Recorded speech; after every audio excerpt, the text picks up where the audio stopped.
Las opiniones vertidas en este espacio son de exclusiva responsabilidad de quien la emite y no representa necesariamente el pensamiento de la producción.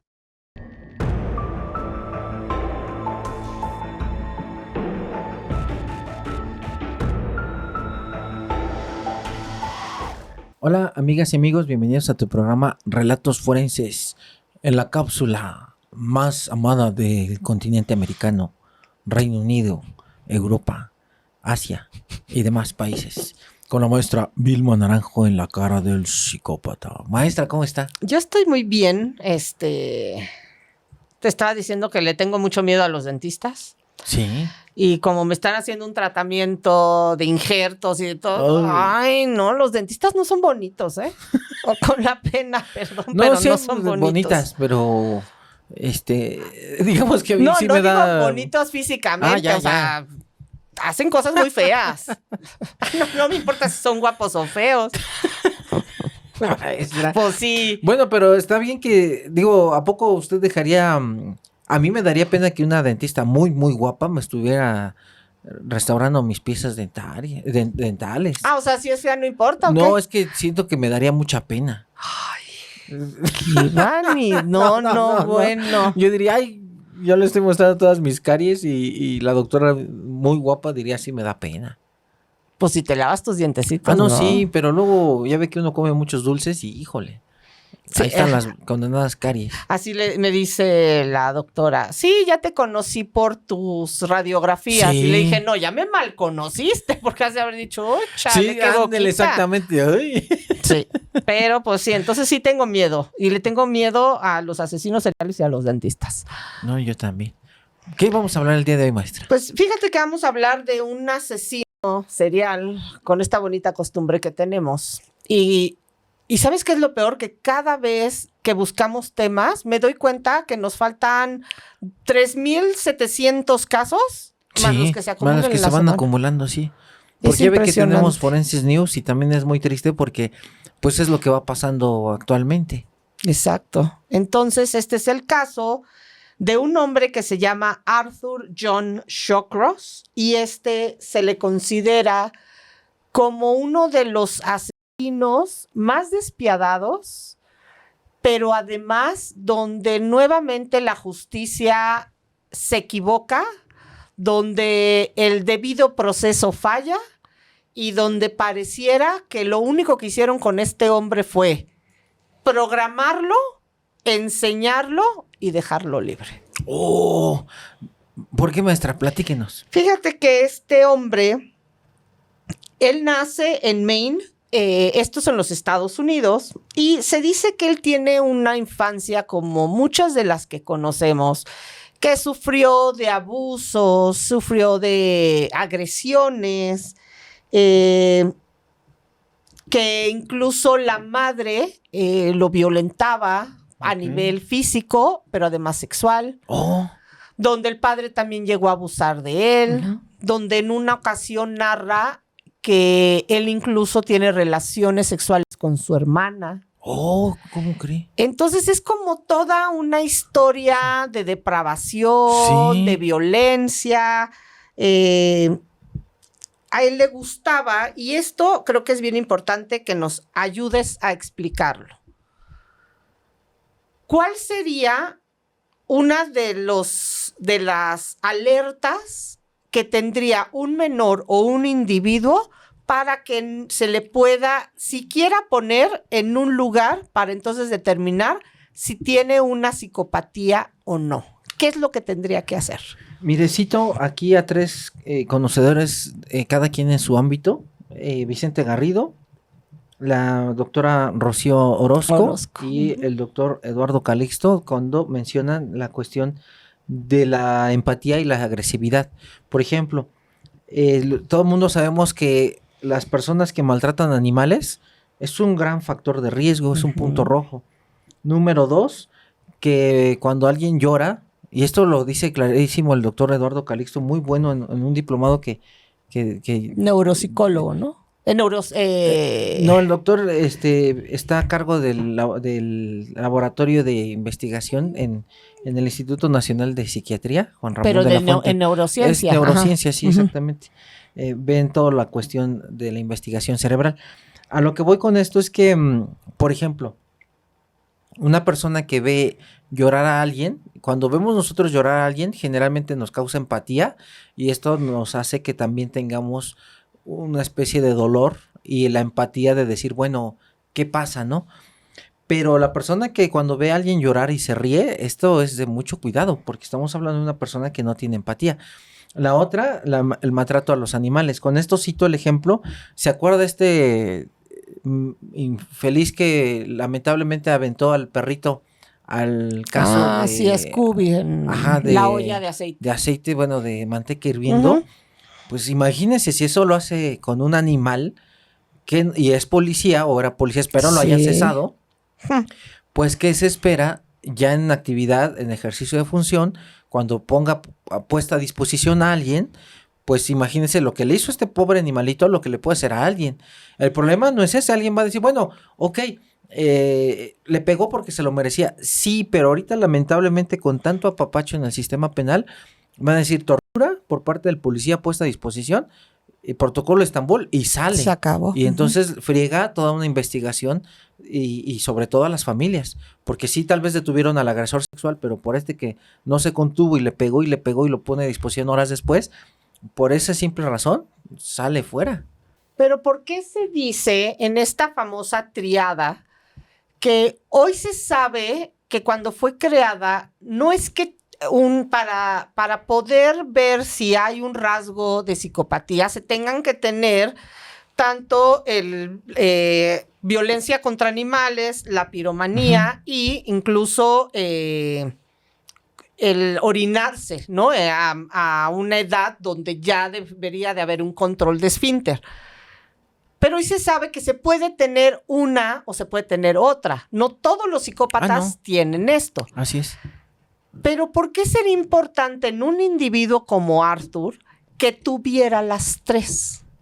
Mientras más va teniendo, más, este es muy personal, más peligroso se va haciendo. Ejemplo, no es lo mismo que yo sea funcional y tenga alguna de estas a que sea funcional con los conocimientos y tenga las tres. Porque obviamente me habla de una situación más peligrosa y sobre todo el ser, como bien lo dice el doctor Vicente Garrido, el camaleón. Fíjese, no es lo mismo tener a un delincuente poco astuto, a un delincuente muy astuto, con muchas herramientas en saber cómo se puede mover y sobre todo que sea camaleón, que se oculte. Eso es súper peligroso. ¿Qué es lo que causa en un individuo la piromanía? ¿Y se tiene que ser psicópata para ser piromaníaco?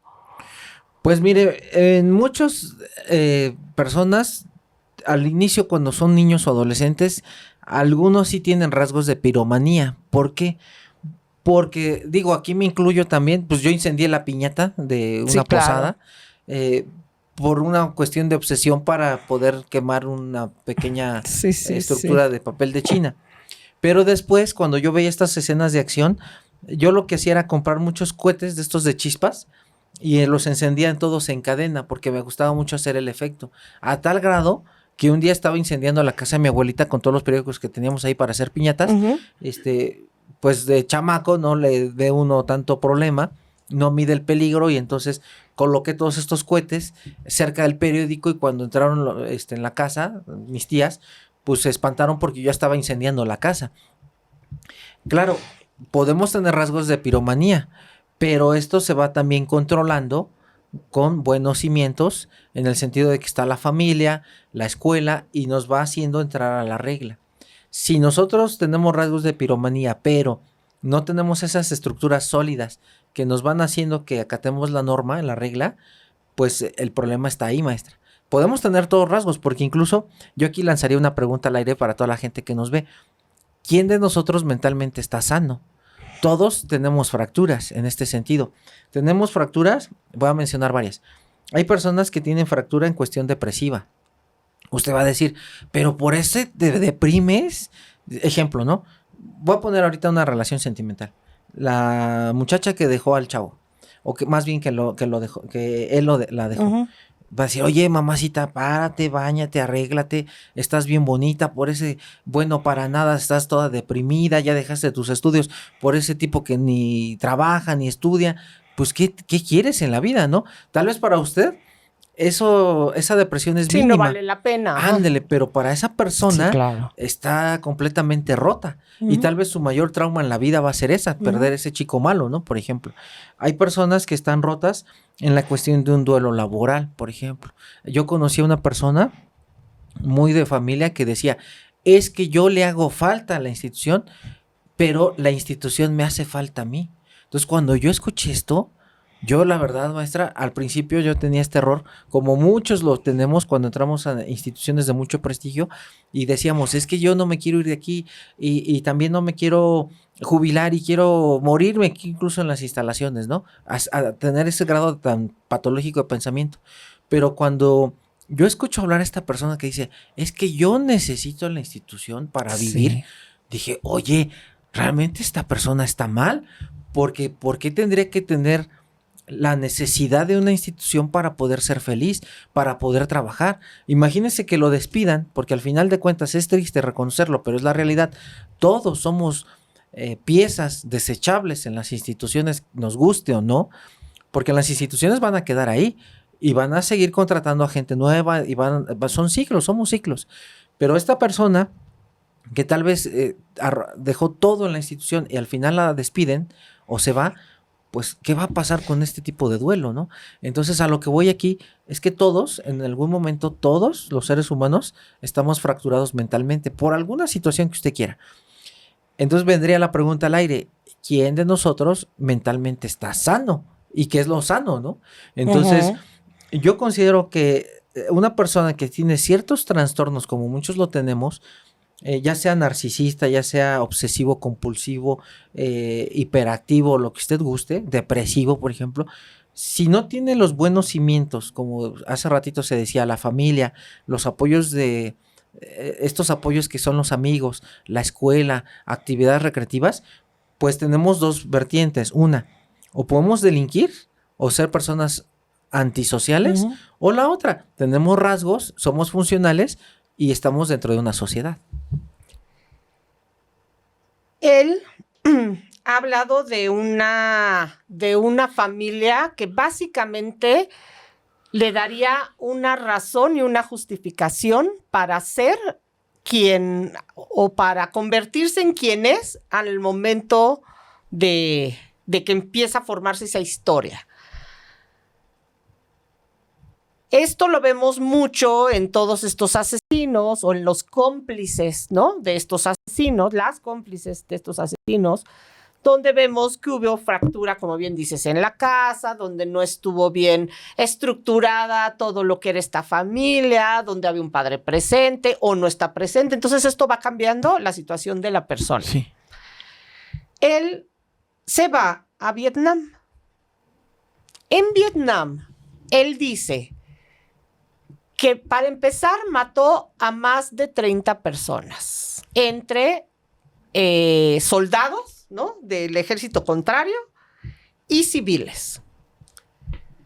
Que esto lo hizo básicamente por una cuestión de patria, de defender en lo que creía, pero que en muchas situaciones eran forzados a hacer lo que él no quería hacer, pero sin embargo, por servir, terminó haciéndolo. Mentalmente, ¿qué significaría para una persona que, si bien tú puedes entrar al ejército por muchas motivaciones, incluso hasta por hambre, ¿no? Voy a tener un lugar de educación, voy a tener servicio médico, voy a tener comidas, y otros por formación, por verdaderamente tener esta pasión de servir a tu patria o de lo que es el ejército, la disciplina. Pero ¿qué pasa cuando te llevan, como en el caso de Vietnam, a muchos de los jóvenes se los llevaban porque era ir a Vietnam o ir a Vietnam? Sí. Y entonces tú no estás con esta mente que tiene que tener algo cierto torcido para que tú puedas matar a alguien que ni te debe nada. Sí, claro. ¿Qué es lo que pasa? Pues mire, se ha documentado, y esto hay bastantes estudios muy buenos sobre el estrés postraumático. No es lo mismo, y aquí, si usted me lo permite, voy a hacer estos dos ejemplos. Una persona, y como siempre estamos diciendo en este programa, la perfilación, el perfil adecuado. Ejemplo, yo tengo la vocación, las ganas, quiero pertenecer a este lugar, a esta institución tan grande que es el ejército, quiero traer estas botas, el uniforme, quiero entrar a fuerzas especiales. Bueno, me mandan a Vietnam, por ejemplo. Voy a usar fuerza letal, voy a regresar como héroe, pero el perfil es muy diferente. ¿Por qué? Porque yo desde antes ya quería pertenecer a esta fuerza. La otra, si soy una persona que yo odio las armas, que me da miedo pelear, por ejemplo, que no me gusta estar en grupo, que no me gusta estar en cierto lugar de mucha agresividad y por necesidad termino usando fuerza letal, imagínese el estrés postraumático que voy a tener cuando regrese, si es que regreso. Entonces es completamente abismal el comportamiento. Porque por un lado, recordemos que el estrés postraumático nunca se cura, va a estar ahí siempre. Y estas personas que vienen sin este perfil adecuado, con el estrés postraumático, con toda la situación que vivieron, pues después debutan en adicciones, en ser violentos, incluso hasta en brotes psicóticos. Y entonces, a ver, esto del brote psicótico me llamó la atención. Esto, si no hay un consumo, pensemos, ¿ok? No hubo ningún consumo, pero el evento fue tan traumático, ¿puede ocasionar un brote psicótico? Sí puede ocasionarlo. Incluso, esto retomo a las clases de psiquiatría de un magnífico psiquiatra que nos daba, y justamente estábamos viendo el tema de estrés postraumático. Y de los grados más peligrosos para el paciente o más terribles es debutar con esquizofrenia. ¿Por qué? Porque puede ser tanto el estrés postraumático que esta persona puede después volverse esquizofrénica. Y lo vemos con la mamá de Fátima. Ella terminó en brote psicótico, y si ahorita fuéramos por ella, ya sería el psiquiatra que hiciera estos estudios, probablemente le diría, esta señora ya tiene esquizofrenia. ¿Por qué? Por el estrés postraumático que vivió por la muerte de su niña. Ok. Él refiere que incluso cuando él regresa de Vietnam, ciertas situaciones como luces, ruidos y algún movimiento muy rápido le causaba no solo esta alteración, sino le causaba vómitos. Uh-huh. Esto, obviamente, lo pongo nada más como un... Luego dicen, es que ¿por qué hablan de ustedes? Pues porque también a veces necesitamos estos puntos de comparación. Yo ya había sufrido el cáncer de mi mamá, pero cuando mi hermana nos dice que tiene cáncer, en el mismo momento, yo me acuerdo que escuché la palabra y empecé a volver el estómago. Oh. Esto yo lo siento que fue así como el rechazo, fue tal el impacto de pensar que las dos se iban a morir, porque eso fue mi pensamiento, sí, que empecé a volver el estómago. Y esto me recordó porque cuando estaba leyendo lo de Arthur, cuando dice que luces, que un recuerdo le empezaba a volver el estómago, ¿por qué pasa esto? Son manifestaciones psicosomáticas, ese es el término correcto. Es tanto el estrés que produce en el sistema nervioso que hay una respuesta en los demás órganos. Puede producir diarrea, puede producir salida de orina sin el control de esfínteres. Okay. Puede producir taquicardia. Hay gente que incluso se ha podido infartar por esta situación. Vómitos, esto es lo clásico, el vómito.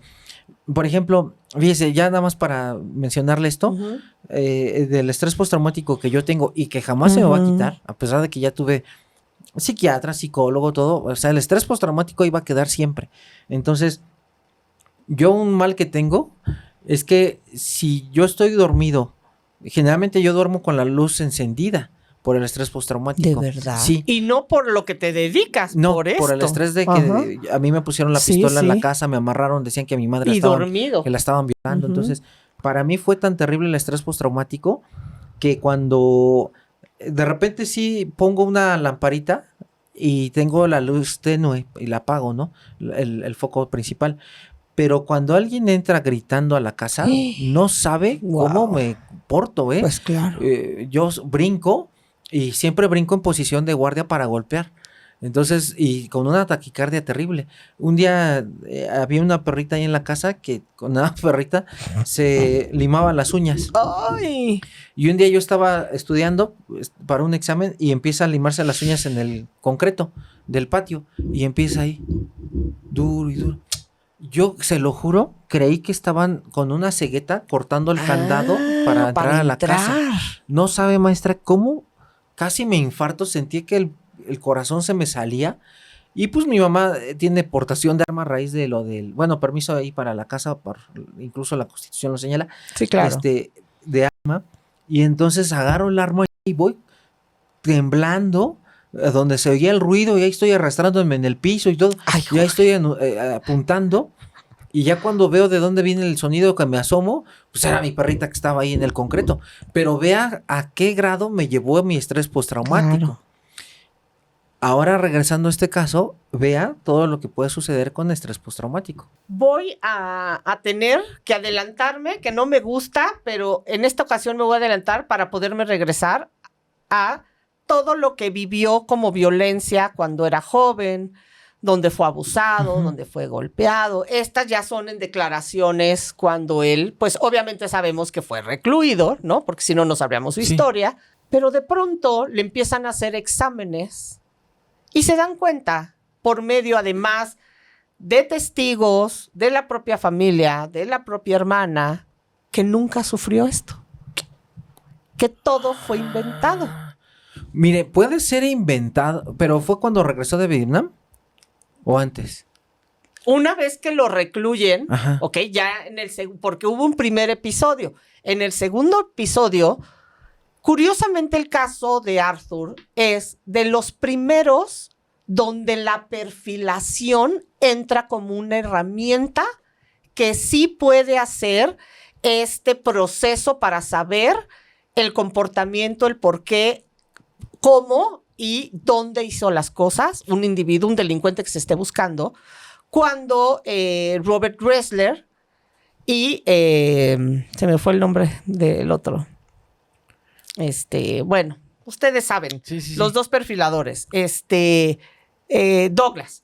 Ah, sí, John Douglas. Por cierto, se me fue también el condenado nombre del libro de John Douglas, pero ya tiene 2, pero es recomendadísimo. El de Cazando Monstruos, Cazando...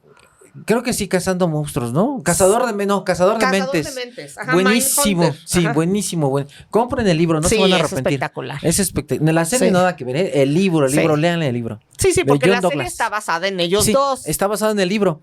Porque incluso usted compra el libro y dice basada la serie en este libro. Es que se llama Mindhunter, pero la serie también.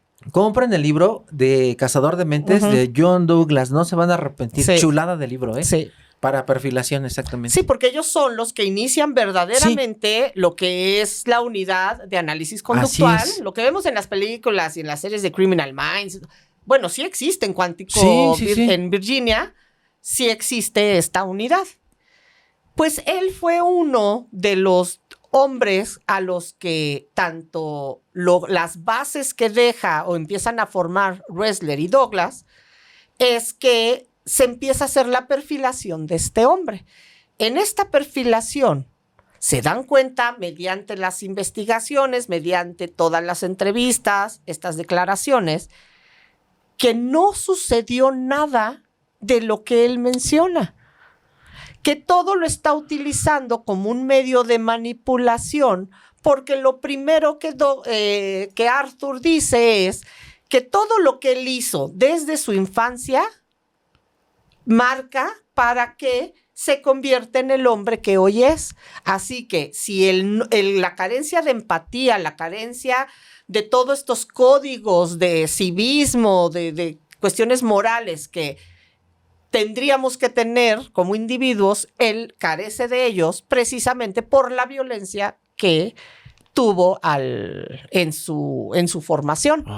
Pero esto lo utiliza. Entonces, fíjate cómo también la perfilación se puede llegar a equivocar si se basa en una información que no sea cierta. Sí, Ah, buenísima.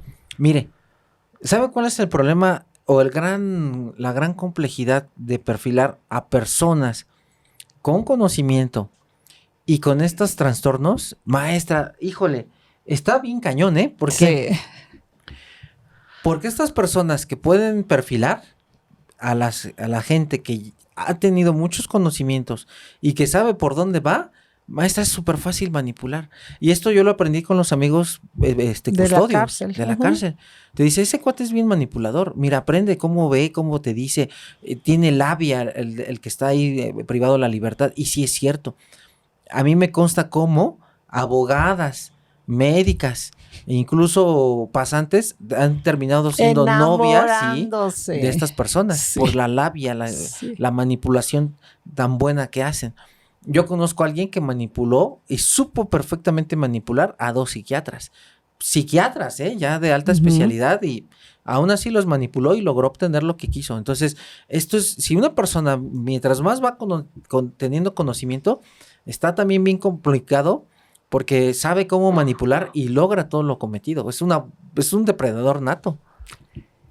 Un ejemplo es Charles Manson, que si bien está catalogado como un asesino serial, pero él nunca mató a nadie. Uh-huh. Entonces, estaría mal catalogado, pero resulta que las perfilaciones de Charles Manson hablan que el individuo como tal, o sea, la mente que tiene, es capaz de manipular a tal grado que es un arma mortal para la sociedad, sí, porque es capaz de lograr que otras personas hagan, digamos, sin esta voluntad, hagan el terror que él tiene en la mente, uh-huh, que a veces es más peligroso. Sí. Incluso hay gente que usa guerra psicológica tan solo para hacer su cometido. O sea, no hace nada, no agrede nada, pero simplemente con una cuestión de sometimiento psicológico logra hacer muchas cosas.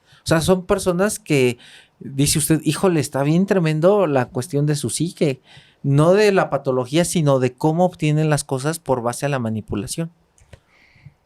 En 1972, Shawcross asesina a 2 menores, una menor, o sea, niña, y a un niño. Jack Blake tenía tan solo 10 años cuando le quita la vida, lo violenta y lo corta en pedazos. Oh. Karen Hill tenía tan solo 8 añitos cuando hace lo mismo. Se va a oír mal lo que voy a decir, pero es la única ocasión o las 2 únicas ocasiones donde violenta menores. Los violenta, los asesina y los desmemora. Sus demás crímenes fueron alrededor, porque no se sabe con exactitud, de 11 mujeres adultas, mayores de edad. ¿Por qué se puede empezar con un acto tan grave como tocar a un niño con una filia, lo que tú quieras, tan terrible como violentar a un niño, para después irse al polo opuesto? ¿Los niños fueron su primer delito, de acuerdo a la después fuente? De lo de Vietnam, que mató alrededor de 30 personas. Ajá. Porque aquí es muy personal. Considero que con los niños no vio tanto factor de riesgo, o fue más fácil en la cuestión de la víctima. ¿Por qué, maestra? Porque si es su primer delito, fue más fácil manipularlos, incluso llevarlos a algún lugar para cometer el delito, porque finalmente un niño se asusta muy fácil con alzarle la voz. Jalarlo es muy sencillo, golpearlo también, porque su anatomía es más frágil. En cambio, una mujer más alta o que pueda gritar ya es diferente para el primer delito. Ese es un poquito personal. Por eso pienso que en los niños fue por la facilidad que él tuvo para cometer este delito en los menores. Ya cuando vio que fue fácil agredirlos, deshacerse del indicio, entonces ya ahora sí va por el objetivo principal. Yo siempre he pensado que de todos los delitos, yo prefiero dedicarme a la prostitución, asesina sicaria, o sea, preferiría muchas cosas, secuestradora. Pero un acto como tocar a un niño se me hace que es lo peor de lo peor de lo peor de lo peor. O sea, no tiene el nombre que le pusieron, pues se me hace que ni siquiera basta ese nombre. Se me hace el peor delito de este mundo, tocar a un niño. Sí. Así sea manera física, sea de manera sexual, de la que sea. Como primer delito, elegir, el vulnerar, el sobajar el cuerpo de un niño, se puede cometer solo 2 veces y no tener este instinto de este depredador que busca niños. Es que esa es buenísima. Mire, es que usted lo ve así porque usted es funcional. Usted tiene sus restricciones moralmente. Pero estamos hablando de un tipo que es manipulador, que quién sabe qué prácticas se encontró en Vietnam. No sabemos si fue allá a violentar a niñas, a niños, a mujeres, a abuelitas. Entonces ya trae una mente perturbada. Y para mí fue más fácil primero violentar a estos niños para conocer territorio, para ver qué grado de alcance tenía su destrucción, para ver si era sencillo, que si no había alerta por parte de la misma sociedad, de autoridades, y una vez conociendo el terreno, entonces se dedica ahora sí al objetivo principal.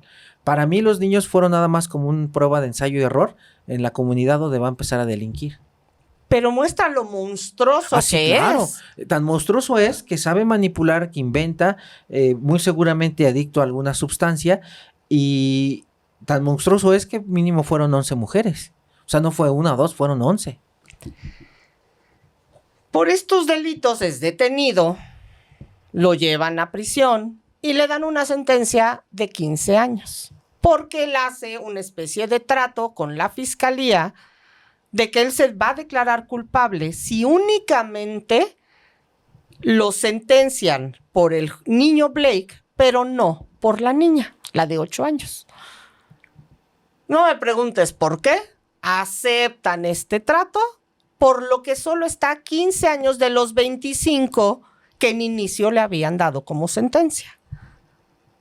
Y entonces, ¿qué pasa con este hombre? Sale a las calles. Yo pensaría, si a mí me preguntas, un hombre que ha violentado a 2 menores, ¿qué va a pasar en el momento que salga? Sí, claro. Va a violentar a 10 más. Sí. Yo no pensaría que va a cambiar de estrategia.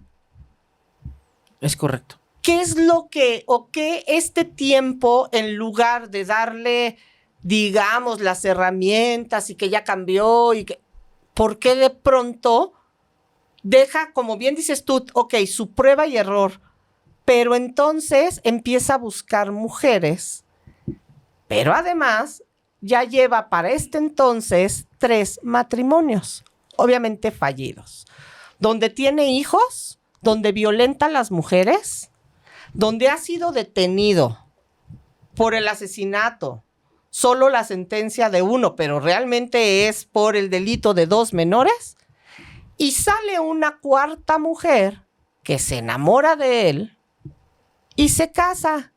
O sea, explícamelo. Mire, es justamente lo que esta violencia de género se ha visto por años, pero no es nueva la clasificación de los perfiles de los agresores. Varios criminólogos tienen incluso los rasgos que son de bandera roja, que cualquier persona los podría leer y decir, oye, no me conviene vincularme con un tipo así. Su servidor, incluso en la clasificación que yo pongo en violencia feminina, claramente pongo ahí varias parejas que sea, ejemplo, casado y que habla mal de ellas. ¿Por qué, maestra? Y yo siempre esto lo pongo en la mesa. Yo puedo llevarme mal con la persona con la que me casé, ok. Al momento que me divorcio o me separo, ok, ¿sabes qué? Pues muchas gracias, que te vaya muy bien. A partir de ahora, pues sigue tu camino. Hay buenas cosas, hay malas cosas. Pero no es sano que yo de repente llegue a otra persona y entonces yo me haga el mártir. No, es que siempre me maltrató, bla, bla, bla. Y entonces ahora empiezo con violencia hacia la segunda pareja. Llega la tercera. No, es que me casé la primera y fue la misma mujer y en la segunda otra vez y en la tercera. ¿Por qué? porque claramente nos está diciendo algo bien sencillo: victimización, ganancia secundaria. Yo me estoy victimizando, hablo mal de todas mis parejas sentimentales y estoy ganando una ganancia secundaria. Empatía. Ajá. Que es empatía, y la pareja sentimental me va a decir, ay, pobrecito, pues es que nadie lo comprende. Yo sí te voy a comprender. Y resulta ser otra víctima más de violencia hacia las mujeres, o en el caso al revés de los hombres, ¿no? Pero a lo que voy aquí es eso, la bandera roja, siempre hay que estarlas viendo. Una persona que violenta constantemente a sus parejas sentimentales, o se sabe que ha tenido hijos con diferentes mujeres y que ni siquiera da la pensión alimenticia, es de pensar, o sea, ni siquiera de pensar, es decir, ahí nos vemos. Gracias. A ver, ¿cuántos hijos tienes? 4. ¿Y les das pensión? No, ahí nos vemos, ¿eh? No, ¿los ves? No. Ándele, no. O sea, ahí están las banderas rojas. Y sí sería para que las amigas que anden con alguno de estos así, perdón que nos van a decir algunos que somos extremistas, pero es mejor tener paz mental a después terminar en un juicio o en una agencia del Ministerio Público golpeada por tipos así. Claramente están las banderas rojas. El problema es que no las ven. ¿Y qué pasa cuando sí las ves? Podría haber para mí, dos caminos. Cuando sí las ves, pero piensas que puedes cambiar al individuo, o cuando sí las ves y las aceptas porque forman parte de lo que tú apruebas. Mire, la primera es muy buena porque aquí nos hacemos falsas expectativas, y siempre lo he dicho así. Lo peor que podemos hacer es falsas expectativas. A veces romantizamos mucho a la pareja sentimental. Es que está bien guapo, y cómo me hizo caso, si está guapísimo, está súper mamer, va al gimnasio, trae carro. Es que así dicen, ¿no? Mamer. Está súper guapo, me encanta ese hombre, ¿no? Por ejemplo. Pero me trata como reina y yo sé que puedo hacerlo cambiar. Bueno, esa es la expectativa. Pero la realidad es otra. Tal vez es violento con la mamá, es violenta con la hermana, no se para de la mesa, le dice que las mujeres me tienen que servir, y yo no lavo mi ropa porque para eso está la mujer. Claro. Al contrario, me tienen que pagar por andar conmigo. Eso ya es la realidad. El problema es cuando se hacen falsas expectativas. Entonces yo siempre recomiendo, van a andar con alguien, siempre quítense la expectativa. A ver, ¿cómo es la persona realmente? ¿Tiene buen tema de conversación? ¿Se comporta como a mí me gustaría que se comportara mi pareja? ¿Es adicto a alguna sustancia? ¿Qué antecedentes tiene? ¿Es violento? ¿No se controla su violencia? ¿Le gusta leer, por ejemplo? Todo eso es bien importante, porque al rato, maestra, ocultamos la realidad con falsas expectativas, y es cuando después se están dando golpes contra la pared porque dicen, híjole, ¿en qué problema me fui a meter? No era la persona que yo quería y ahora tengo hijos de esta persona y ahora me maltrata, ahora me quitó a los hijos. Entonces es todo un problemón cuando desde el inicio, hablándonos sinceramente, decir, a ver, yo creía es bien fácil, mire, yo creía esta expectativa, pero la realidad es esta. ¿Qué es lo que me gusta de esta persona? No me gusta nada. Walter Rizzo dice algo maravilloso. Si tú encuentras 5 cosas que te agradan de esta persona, entonces probablemente te puedes quedar con ella. Pero si no encuentras ninguna de estas 5 en esta persona, creo que no vale la pena quedarse con ella. Ejemplo, me gusta su tema de conversación, me gusta cómo se comporta, vale la pena pasar el día con ella, me apoya, por ejemplo, me la paso muy a gusto, me da paz mental. ¡Ay! Ya tengo estos elementos para quedarme con esta persona. Pero si me trae caos, no me da paz mental, me quita mi dinero, no me deja, ejemplo, no me deja tener mis proyectos, se enoja porque convivo con mi familia, ¿qué hacen ahí? Mejor irse. O sea, ahí está muy sencillo. El problema es que hacemos falsas expectativas. Pero ¿qué pasa cuando tu canasta de tus sís o de tus negociables son lo opuesto a la expectativa común de bienestar? A lo que voy es, pensemos en Patricia, la de Juan Carlos y de Ecatepec, ¿no?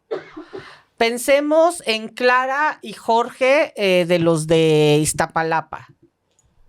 Pensemos en Diego Santoy y Erika.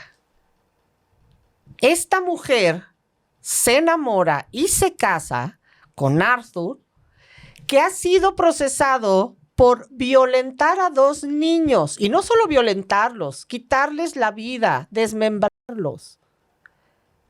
Y entonces yo me pongo a pensar, estas mujeres de las que hablamos, ¿de veras fueron tan manipuladas y querían otro tipo de vida? ¿O inconscientemente aceptaban que estos podían hacer lo que en el fondo ellas hubieran querido, o aceptaban esta violencia contra los niños? Todo eso no les parece tan mal y por eso lo aceptan. Sí, yo me voy más por la segunda, como usted dice, porque finalmente también tienen una cuestión de querer destruir a ciertas personas. Entonces yo no lo voy a hacer, pero lo va a hacer él, y voy a ser cómplice, a tal grado que yo, en el caso de Patricia, pues yo le consigo a las víctimas, porque me gusta ver lo que encuentro. Incluso, perdón, voy a meterme a mente agresor, pero incluso me gusta comer los filetes que él hace con los muslos, porque pues me los como. No me genera vómito, no me genera náusea, al contrario, los sé sazonar, los cocino. No me cuestan, me los como. Sí. Entonces es una parte también de una complicidad, porque bien o mal, esta persona es igual. Y eso, por eso es lo que yo digo, que para mí ellas son más peligrosas. Sí. Porque el otro está loquito, está enfermo, estoy diciendo malamente loco, pero tiene digamos, un psiquiatra ya le diagnosticó una psicopatía, lo que tú quieras. Pero estas mujeres, así como... Yo siempre he pensado que tú no puedes amar lo que no admiras. Uh-huh. Sí, sí. Entonces, si tú te puedes enamorar de alguien, te estás enamorando de cómo piensa, de lo que es capaz de hacer y de lo que puede pasar estando con él. Entonces, este tipo de mujeres que finalmente pasan por la vida de estos asesinos, la que lo deja porque la violentó y se aleja, estoy de acuerdo. Pero las que ya en las circunstancias que conocen lo que han hecho, deciden estar, no quedarse, sino iniciar una relación con este antecedente, tienes que ser más peligrosa. No, sí, o otra palabra de verdad, porque no la voy a decir por respeto, pero es como comprar un vehículo ya descompuesto y sé que va a estar descompuesto y no va a funcionar. O sea, esto es igual. Es muy peligroso este sujeto y ahí está esta atracción terrible.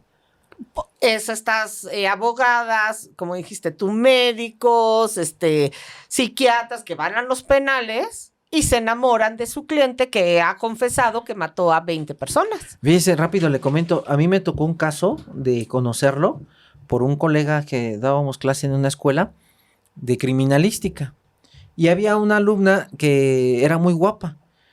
Termina haciendo sus prácticas en un penal y termina siendo novia, a pesar de estudiar una licenciatura en criminología. Que no le sirvió de nada. Que no le sirvió de nada. Terminó siendo novia de un secuestrador del penal. ¿Es en serio? Y esta novia después, esta alumna, después se dedicaba a buscar las víctimas para el secuestro orquestado desde el penal. Después me enteré ya chisme de Radio Pasillo. Sí. Que el profesor que las hacía ir a prácticas y que organizaba las prácticas en este penal, empezó a salir con ella porque ella, como el profesor de una otra forma tenía facilidad por ingresar alumnos al penal, claro. Pues entonces estratégicamente ella se vincula con el profesor para que le dé más facilidad de entrar al penal y a su vez, ya dentro del penal, ella fuera a ver al novio, al secuestrador. Entonces, ya cuando descubrieron la red de secuestro, el otro ya estaba en penal, por eso les decía, son a veces burla del Estado, y pues ya andaban vinculando al profesor también como cómplice, porque andaba con esta que andaba organizando los secuestros, y el profesor ni en cuenta. O sea, vea a qué grado también de peligrosidad se enfrenta uno cuando uno no conoce a la pareja sentimental. Porque habrá personas, un ejemplo, que estudien, ¿no?, una cierta profesión para sacar ventaja, ¿no? Yo que tengo una psicopatía o soy secuestrador, estudio derecho, estudio criminología, porque voy a tener estudio para forense, porque voy a tener con esto las herramientas de poder salir libre de estos delitos. Pero habrá quienes estudian y se encuentran en su camino a estos tipos que sacan su naturaleza. Sí, exactamente. Y eso es lo que da más miedo. él se le conoce como el asesino del río Genesee porque esto está cerca de lo que sería Nueva York. Porque él a estas mujeres que les quita la vida, las lanzaba ya una vez sin vida a este río. Ahí es donde van siendo encontradas. Su principal foco de atención o sus principales víctimas eran las prostitutas de todas estas zonas marginadas. Porque explícanos qué es este perfil que suelen elegir este tipo de violentadores, porque pareciera que son seres que no existen. Cuando son violentadas las personas que se dedican al sexo servicio, ok. Mire, aquí hay algo bien interesante, porque justamente este grupo de sociedad de los trabajadoras y trabajadores sexuales tienen varias características que lamentablemente son factores que no les ayudan socialmente. Ejemplo, el hecho de dedicarse al sexo servicio o a la prostitución, ya tan solo es un desprecio de la misma sociedad. Claro, lo denigra. Hay una denigración, exactamente. Hay incluso una cuestión de discriminación de la misma sociedad, denigra esta cuestión de este oficio, por decirlo así, que le llaman algunos, que el oficio más antiguo de la historia de la humanidad. ¿Sí? Otro, la cuestión del tabú. Por ejemplo, se considera, de acuerdo a varios, varias opiniones públicas, que son personas sucias, por decirlo así. Incluso hay personas que no quieren ni siquiera tocarlos, porque dicen, ay, es que está sucio, se dedica a esto, ¿no? Otra situación que consideran, y esto es terrible, ahí viene un libro muy bueno que habla de esto, que dice lo siguiente, que los servidores públicos consideran que las personas que se dedican a esta actividad no se les puede llamar que hay un delito si es que fueron forzadas. Ejemplo, que no hay una violación o no hay un delito sexual en personas que se dedican a esta actividad, porque para eso están, por decirlo así. Por eso por eso se les discrimina. Por eso se les discrimina, porque pues es que a ti, ejemplo, que una de ellas fuera a levantar una denuncia, hay servidores públicos que dicen, no, pues si a eso te dedicas, o sea, yo no sé a qué vienes a quejarte, ¿no? Otro, también la situación de, y esto es más peligroso, la cuestión del que adquiere el servicio o paga el servicio, piensa que es una propiedad que puede humillar y desechar. Porque le está pagando. Le está pagando. Pero aparte, hay un desprecio al tener a esta persona, porque sabe muy bien que como la está pagando, pues, la trata como basura, porque sabe muy bien que así como él pagó, hay muchos que han pagado por ese servicio. Entonces, viene una descarga de agresión, de resentimiento, de desprecio, inconscientemente, y por eso algunas de estas personas, cuando están en este servicio, las agreden muy feo, a tal grado que han llegado a perder la vida por esta cuestión de odio. O sea, fíjese, es bien complejo, porque por un lado hay gente que está adquiriendo este servicio, pero por otro, cuando ya lo tiene, las odia y las desprecia y las denigra y las humilla. Incluso algunas han traído con qué defenderse, o sea, saben cómo defenderse. Claro. A tal grado que tienen que pagarle a alguien, a un sujeto, para que las cuide, por lo mismo que están en riesgo. Porque eso es, de verdad, este tema de la venta, digamos, de quién eres, ¿no? Yo siempre he pensado que no es solo a nivel físico, o sea, el cuerpo, también es tu mente la que estás ofreciendo. Ah, no, sí, fíjese. Yo siempre le preguntaba esto a una paciente que tuve de pasante que se dedicaba a esta actividad. Y siempre, cada vez que llegaba a consulta, yo le preguntaba un montón de cosas porque ya me gustaba esta cuestión, pues un poquito de la cuestión criminológica. Y yo le pregunté algo que jamás se me va a olvidar. Y le dije, oiga, le digo otra preguntita. Sí, doctora, adelante. Le dice, es más, me gusta que me preguntes. Dice, me hace sentir importante, ¿no? Me decía así la señora. Porque ya estaba un poquito grande. Y le dije, bueno, yo tengo esta duda, le digo, para mí sería muy incómodo. Ejemplo, yo llego como cliente que usted no me conoce, le pago el servicio y usted se sube a mi vehículo. Y durante el vehículo del traslado de donde yo la estoy recogiendo al punto hacia el lugar donde va a haber un intercambio, ¿qué van platicando? O sea, yo en esta cuestión Sí, decía, sí. ¿qué platican? ¿Qué hablan? ¿O van conversando? ¿Qué pasa en ese momento? Me dice, pues mira, doctor, hay gente que es muy amable y sí me va preguntando cómo te llamas, qué te gusta comer, te puedo invitar. Dice, hay otra que de plano no. O sea, yo voy sentada en el vehículo y la otra va manejando y va completamente seria. Y le dije, bueno, esta es la otra pregunta que tengo. Ese tipo de personas serias, donde, digamos, el primero que hace plática, bueno, es como más fácil llevar un intercambio íntimo, porque en la posición que él me diga, por eso está pagando, yo voy a acceder. Sí. Y obviamente va a haber partes de mi cuerpo muy privadas que para mí sería muy incómodo. Le dije, pero bueno, el que va platicando, bueno, tal vez hace ahí un disfraz mentalmente donde es más fácil. Digo, pero el que va rígido manejando, que llegan al lugar y le digo, ¿y ahí qué hace usted? Le digo, porque alguien que no platica para nada, incluso con la cara tal vez enojado, ¿qué pasa ahí? Dice, pues lo que me diga es lo que debo de hacer. Le digo, pero ¿cómo lo toma usted mentalmente? Dice, pues es que yo lo tomo de que a eso voy. Entonces, para mí sí es muy complicado entrar a esta mente de las personas que se dedican a esta actividad, porque aparte de vivir el riesgo de que cada cliente, hay un riesgo de que tal vez pueda perder la vida, que me van a golpear, que me van a asaltar, o incluso, pues puede pasar una situación tan traumática que ya no me dedica a esto. O sea, sí es muy complicado meterse a la mente de estas personas que finalmente también están en riesgo. En mucho riesgo. Sí. Porque, como bien dices tú, estamos hablando de un hombre que ha salido de prisión 15 años, no son cualquier cosa. Sí, ¿no? Que debería haber estado a los 25, pero... Más, con este doble sí, homicidio. no, porque nada más aceptaron uno. Sí, sí. Si no hubiera tenido más de 50. Pero de hecho no debería de haber salido, ¿no? No debe haber habido trato, no importa. Pero son 15 años donde sabe perfeccionar, porque es una persona que tiene un problema mental, sí o sí, perdón, es que tocar a un niño tienes que tener un problema, maldad, demonio, lo que ustedes quieran. Se encuentra una mujer que acepta este hecho como algo que ya pagó, como si el estar recluido significara que tu mente sanó. No, solo estuviste recluido pensando tal vez peores cosas. Ajá. Pero entonces lo acepta y entonces se queda con él.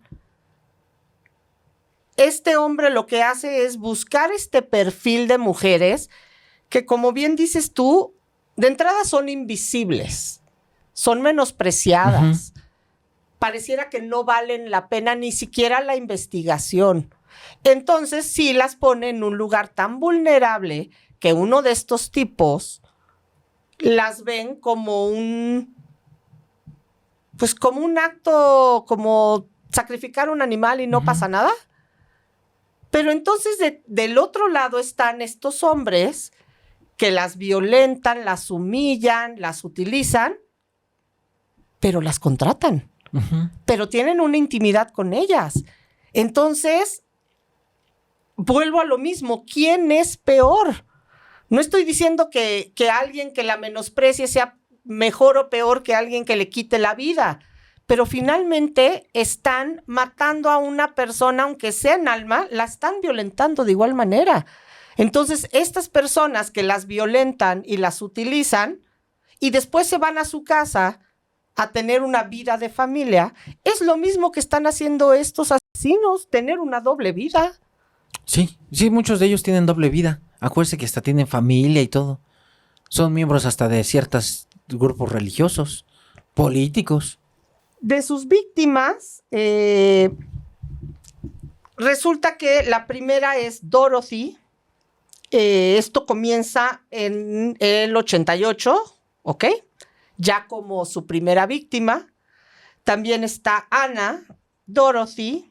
¿Y qué es lo que pasa con June? Resulta que un día ya se sabe que hay un asesino serial que está quitándole la vida a un cierto sector, que es el sector de la prostitución, en estas épocas de los 80s. Y se sabe que se ha visto merodeando por este río Genesee a un hombre grande, corpulento, que no necesariamente es de la zona y que se le ha visto casualmente cuando se encuentran estos cuerpos. Ya se tiene cierta información de que en esta área pudiera estar, así que una noche va un helicóptero y en este helicóptero van unos policías y logran ver que debajo de un puente se encuentra un hombre. Cuando se acercan, él les dice que está orinando porque va camino a su casa, pero que prácticamente él no tiene nada que hacer, que ver de la zona, no está haciendo nada malo, simplemente estaba orinando porque ya no llegaba a su casa. Esta es la versión que él da, por lo que lo vuelven a ver y se dan cuenta que pues tiene más que ver con estos asesinatos y es que lo detienen. Cuando empiezan a encontrar estos cuerpos en el río Genesee, se dan cuenta que no solo tienen mutilaciones, sino que tiene ciertos cortes en el cuerpo que él utiliza como para poder ejercer canibalismo con estos cuerpos de estas mujeres. Sí. Ahora regreso a lo mismo, porque se me hace muy complejo entender lo que es la prostitución como tal, pero los consumidores.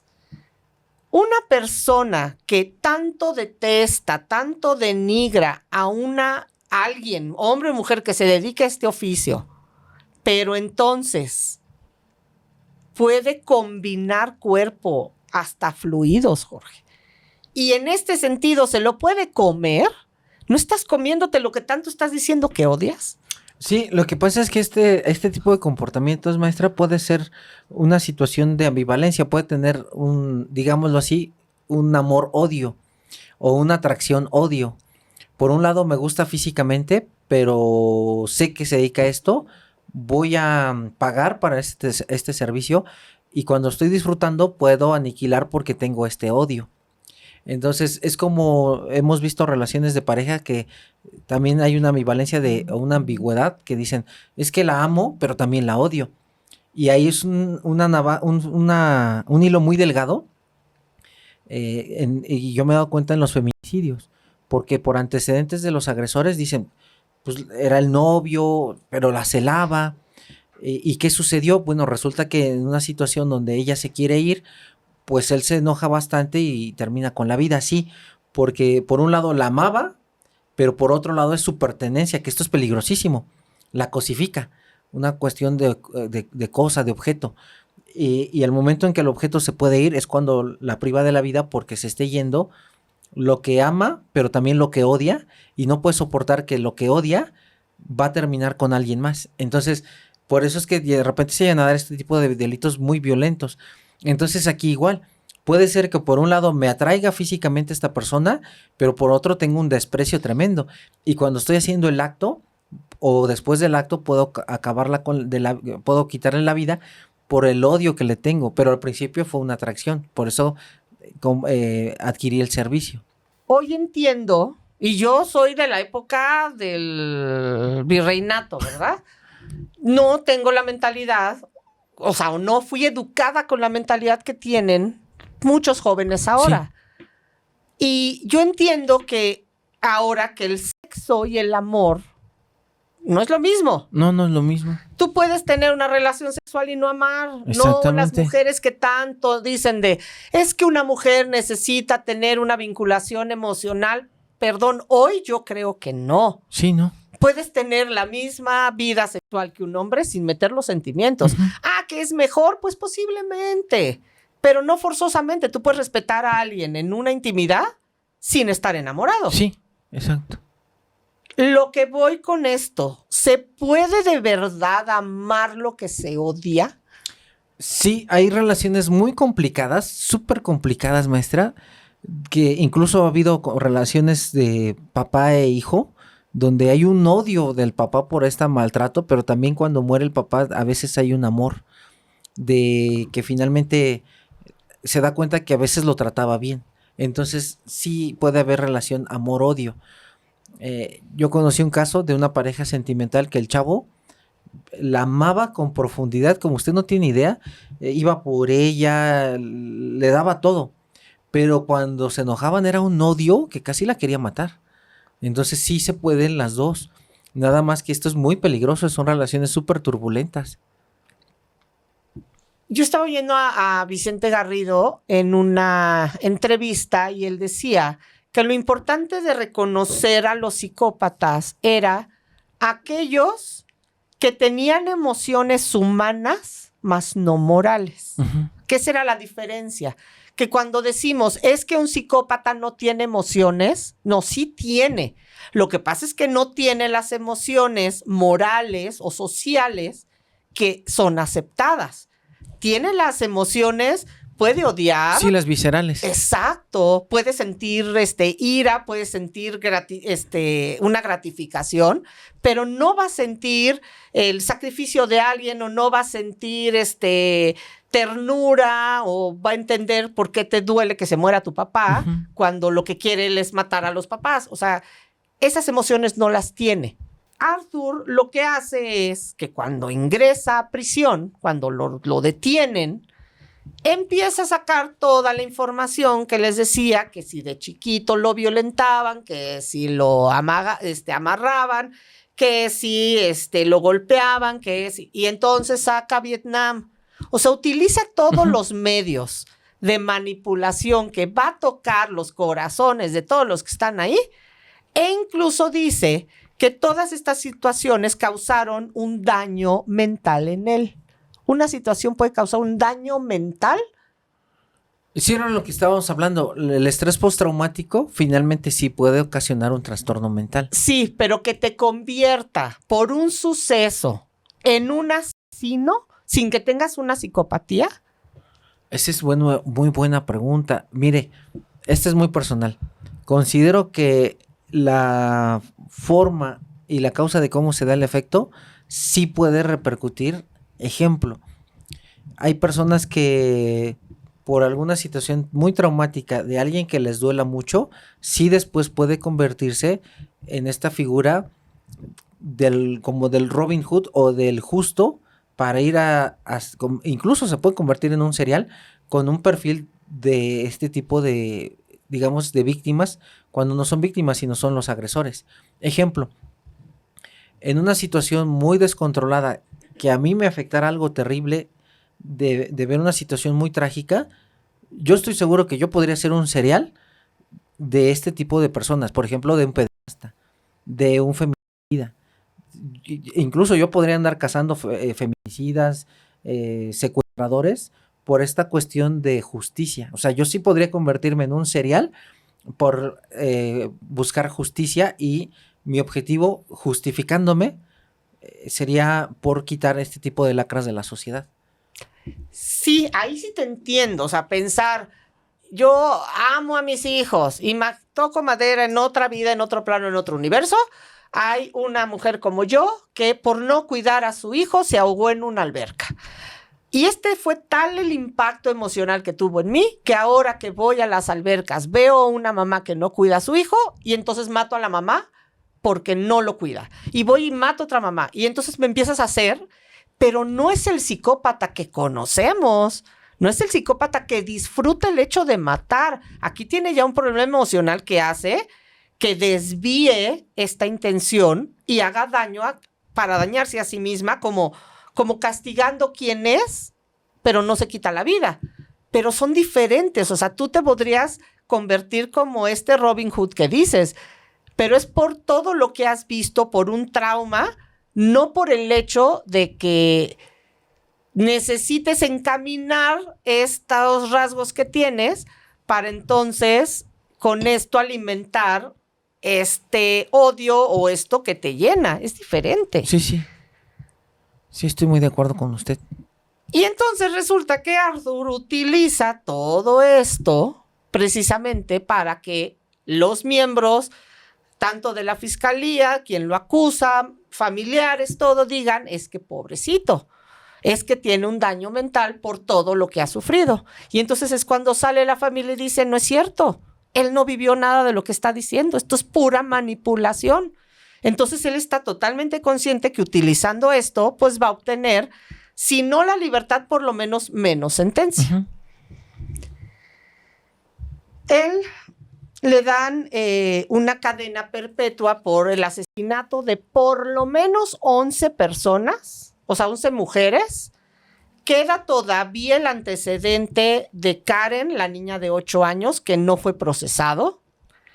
Al parecer, habiendo elementos para procesarlo, al llegar a este acuerdo, solo se le sentencia por Jake, pero quedaría Karen. O sea, sí se pudo haber investigado más. Él resulta que empieza a dar entrevistas y aquí es donde entran otra vez los medios de comunicación. En ese entonces era pura televisión, porque curiosamente hoy en día, por lo menos yo no veo que en televisión abierta haya este acceso a los medios a estos penales. Como que son como independientes, ¿no? Sí. Famosos youtubers, tiktokeros, todo eso, que son los que están ingresando a hacer estas pláticas con estos asesinos. Él sí empieza a dar entrevistas, pero también se da cuenta que dando entrevistas lo que está haciendo es poniéndose en peligro. Porque si yo doy la entrevista, van a hacer que tan mal lo he cometido con otros reos y prefiere dejar de dar entrevistas. No se convierte en un reo, porque es que esto sí me da risa, honestamente me burlo, de que porque se porta bien adentro, entonces ya es un reo modelo. ¿Hay reos modelos? Pues es lo que falsamente nos vende el sistema. Lo vimos con Goyo Cárdenas, que todo el mundo le aplaudió por ser abogado y porque daba clases a los otros, pero vamos a ser bien sinceros, ¿qué otra cosa pueden hacer allá adentro si tienen todo asegurado? Techo, comida, baño, o sea, es como vuelvo a repetir, perdón que diga esto, pero con Diego Santoy, y no es que sea personal, pero pues tiene cadena casi perpetua. ¿Por qué gastar el recurso del Estado en alguien para ser abogado cuando va a estar ahí toda la vida? ¿Por qué no dárselo a alguien afuera que sí vale la pena, que tiene buen promedio, que es de bajos recursos y que ese abogado sí puede aportar a la sociedad? No dárselo a un homicida que va a estar ahí el resto de su vida. Al contrario, me va a generar problemas. Pero el Estado siempre con este doble moral, pues es que son modelos que hay reinserción. No, no es cierto. Son oportunistas, son chantajistas, son manipuladores. Manipulación, ganancia secundaria. Yo me acuerdo que me enojaba mucho con mi papá porque si yo llegaba, yo era bien burra para la escuela. Bueno, no era burra, era bien floja, honestamente. Y no apreciaba las cosas. Y cuando llegaba con una calificación de 8, que ya para mí eso era haber sacado una buena calificación. Hoy lo digo con vergüenza, porque ya después tuve que estudiar por necesidad y vas a ver si reprobaba algo. Pero en ese momento yo llegaba con una calificación que yo pensaba que era para aplausos y para regalos y para celebraciones. Y me acuerdo que mi papá volteaba y me decía, pues bien, ¿y por qué no sacaste más?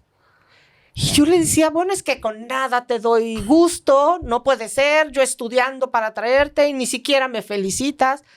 Me decía, pues es lo único que haces. Sí. O sea, no tienes que trabajar para comer. Tienes todos los beneficios que la vida te puede dar y todavía vas a reprobar. Pues lo único que necesitas es estudiar y lo vas a hacer mal. Pues lo menos que espero es que lo hagas bien. Sí, de hecho, ahí coincido mucho con usted porque la mayoría de los cuando somos hijos, perdón, voy a decirlo así, somos malagradecidos con los papás. No valoramos el esfuerzo, no valoramos que no están presentes hasta que uno ya trabaja. Hasta cuando uno ya se enfrenta a doble jornada, triple jornada, todo cansado, es cuando dice, híjole, y yo le reprochaba a mi mamá o a mi papá que no estaban y siempre le decía, es que tu trabajo.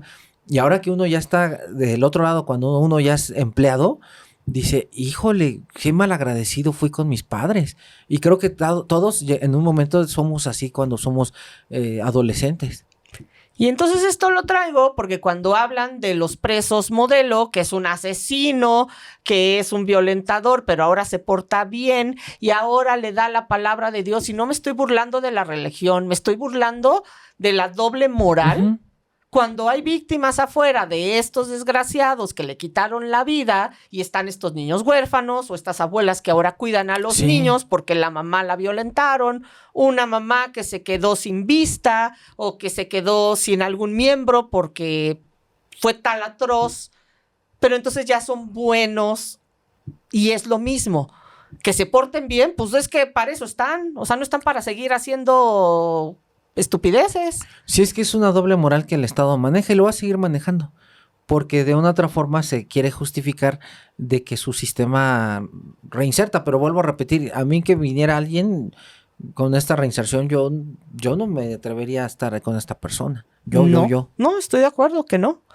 Y pues esto es lo que pasa con este hombre que básicamente se ha burlado del sistema, que ha aprovechado estas cuestiones débiles del sistema para tratar de sacar una ventaja donde las mujeres se enamoran de él, a pesar de lo que es, donde la ley en cierta parte está a su favor, pero